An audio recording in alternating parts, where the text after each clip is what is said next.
Ladies, gentlemen, gearheads, and YouTube binge watchers, it's time for the ultimate showdown. We're looking for the best or nothing. I mean, sure, that's the Mercedes motto, but today, we're gonna find out who truly has that energy. I mean, it's one thing to say you're the best, but it's a whole different thing to be it. Take my landlord, Gerald, for example. He told me the apartment was the best or nothing. And 2 weeks later, the radiator sounded like a dying goat, and the shower had two temperatures, cold and crime scene. Yes, Gerald is why I'm doing this video. Anyways, strap in and get ready as we find out who truly makes the best car between the BMW, Mercedes-Benz, Audi, and the oh-so-fun-to-drive Lexus. So here's how it works. We got 4 brands and one question. Who actually builds the better luxury car? Germany or Japan? And before the comment section explodes, yes, David, I know Italy exists. I know Alfa Romeo exists. I know you exist, David. Sit down. We're talking about BMW, Mercedes, and Audi. The holy trinity of I closed the deal and the client doesn't know it yet. 3 brands that turned 4 wheels and an engine into a personality type, a lifestyle, and an entire Reddit argument. And then there's Lexus, Toyota's luxury arm. Born in 1989, created specifically because a Kia Toyota looked at a Stuttgart engineer cross a reference table and chose violence. Lexus entered the game with one mission: beat the Germans at their own sport, on quality, on refinement, on straight up making you feel like $1 billion yen the second you sit down. But did they win? Well, it depends on who you ask. Because honestly, if I gave an answer right now, I'm pretty sure I'm gonna start an automotive war. And I am not ready to hide from engineers whose job is to know how stuff works. I mean, if you ask a BMW driver, they laugh. Ask a Lexus owner about their 3rd BMW. They don't laugh. They sigh like a man who's been betrayed. But why? Well, let's get sciencey up in this garage. I need you to understand something. Lexus's reliability is not a feature. It's not a selling point. It's a geological phenomenon. Like a mountain, like gravity, like my Aunt Shirley's opinion. It simply cannot be moved. When it comes to reliability, Lexus wins on day one. According to J.D. Power, they win 10 years after. According to Consumer Reports, and according to that neighbor with a 2008 RX 350 that smells brand new, they're still winning 20 years later. But how? Takumi Craftsman, you're gonna have to sit down with me on this. See, before a Takumi technician is even allowed to touch a Lexus engine, they have to pass the ultimate dexterity test. They must fold a perfect origami cat, not with 2 hands, but with 1. And they have to do it with their non-dominant hand in under 90 seconds. Why? Because if you can feel the microscopic edge of a paper fold with your weak hand, you have the micron level sensitivity needed to feel a tolerance error in an engine component that a machine might miss. You know what the average BMW quality check is? Moving on. Now, the Germans. I love German engineering. I do, from a distance, like a cheetah. You watch it, you admire it. You, however, do not let it move into your driveway and start eating your money. Take the BMW N47 engine, 2007 to 2014. Brilliant motor on paper. Turbo diesel, smooth, responsive, but it also had a timing chain tensioner that would, and I'm using the technical term here, disintegrate like wet tissue paper in a hurricane. Yeah, your engine would destroy itself from the inside, quietly, expensively, and very much like ending a relationship over text. Now, before you end me, relax, Munich. I'm not done with Japan either. The Mercedes W220 S-Class is a gorgeous machine. It looks just as good as money feels. It's got air suspension in the rear that, when it works, feels like magic. But when it doesn't, well, your car sits on the floor like it's in timeout. Airbags fail, compressor fails, your bank account fails. A 2003 S500 that cost $90,000 new is now $8,000 on Craigslist, and you know why. On the other hand, we have Audi. You know what? Where do we even start? Who can forget the early DSG gearboxes? You know, the ones that shudder in traffic? The kind of mechanical indecision that makes you feel like your transmission is having an existential crisis. Without a doubt, round one goes to Lexus. Unanimously. I don't even want to debate in the comments about this. Okay, so we looked at which car would not fall apart. It's to see which car actually drives the best when it's not in the shop. Here we go. This is where the Germans put the gloves on. Because here's the thing about Lexus reliability. Your Camry will outlive your children's children.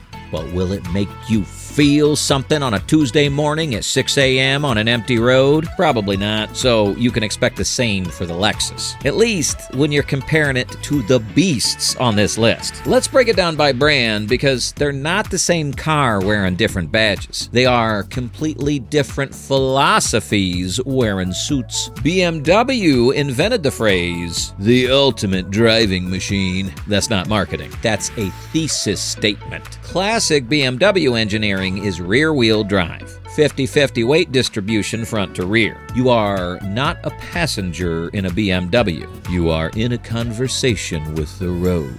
The steering talks to you. The chassis tells you what the tarmac is thinking. On a winding road, a well-sorted BMW is legitimately one of the greatest things humans have ever built.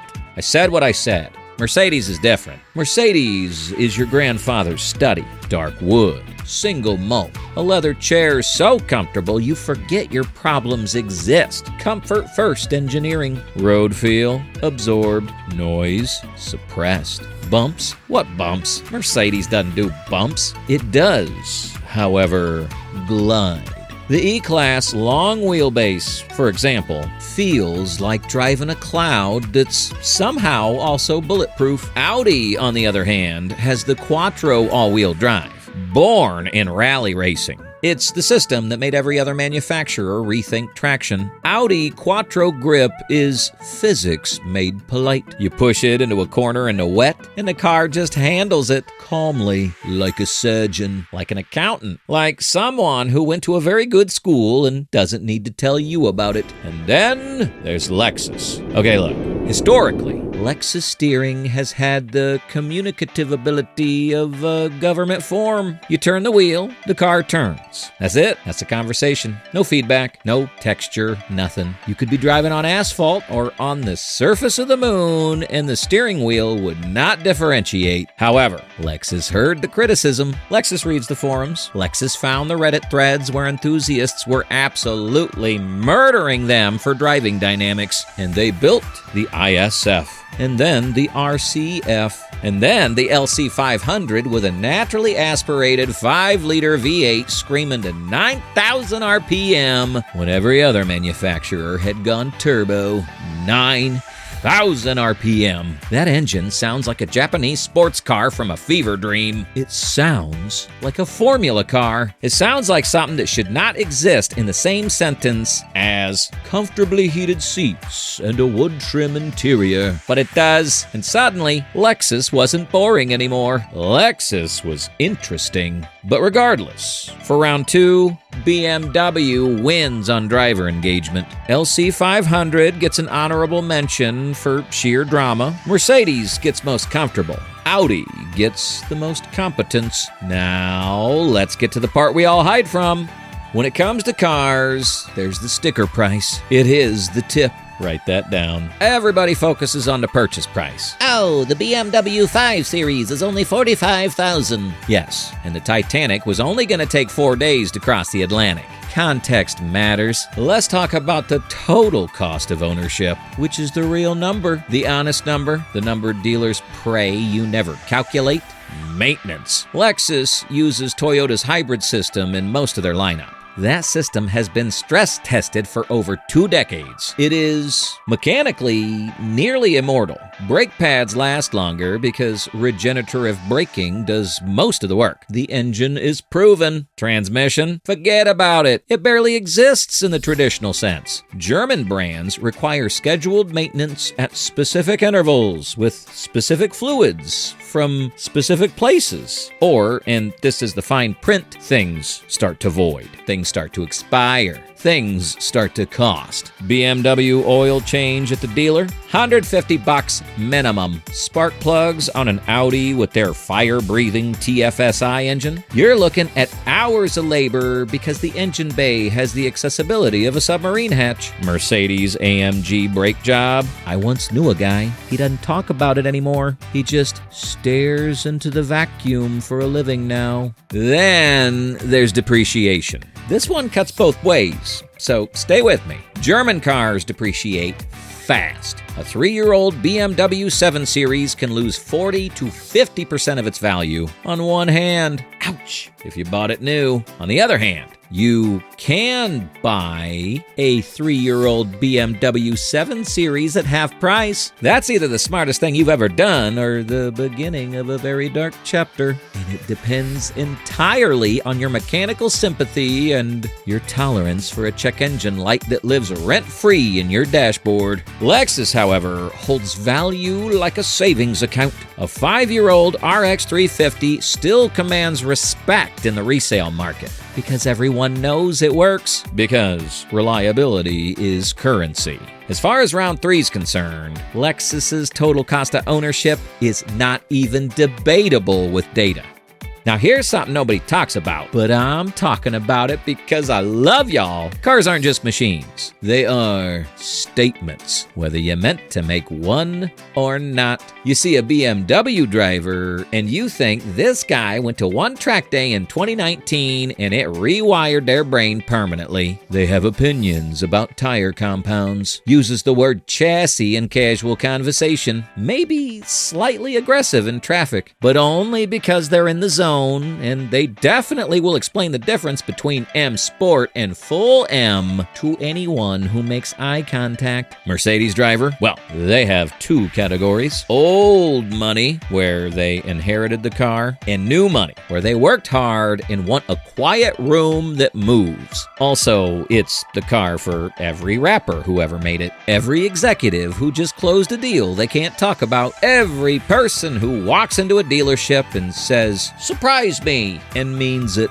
Then there's the Audi driver. These guys read about the car more than they drive it. Interior quality obsessive. They will notice the stitching on your seat before the horsepower number. Sure, they are light smug, but they are productive with it. The kind of smug that got straight A's and doesn't mention it. Finally, a Lexus driver. They give off the same vibes as your dentist or your uncle who made some investments in the 90s and never had to worry again. They are completely unbothered by what you think. The car starts every morning, has never left them stranded. They sleep well.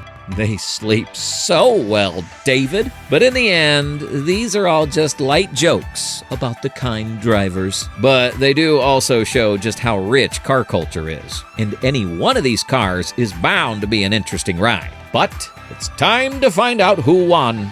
Now here's the honest answer. And I know you wanted a winner so you could screenshot it and start arguments in your group chat, and that's fine. I designed it that way. But here's the truth. Lexus won the war they declared. Quality, reliability, cost of ownership, value. They walked into Germany's living room in 1989 and have been systemically taking the furniture ever since. On the metrics that matter long term, it's not even close. BMW won the soul argument. No manufacturer, none, has consistently delivered driver engagement at that price point the way Munich has. The Series M Sport is still a benchmark. The M3 is still a standard, and honestly, they are correct that driving matters a lot. Mercedes won the presence argument. You pull up in an S-Class, and the conversation in the room changes. That's not just engineering. And they've been building it since 1886. You gotta respect the legacy. Audi won the silent flex. I mean, it's an all-wheel drive with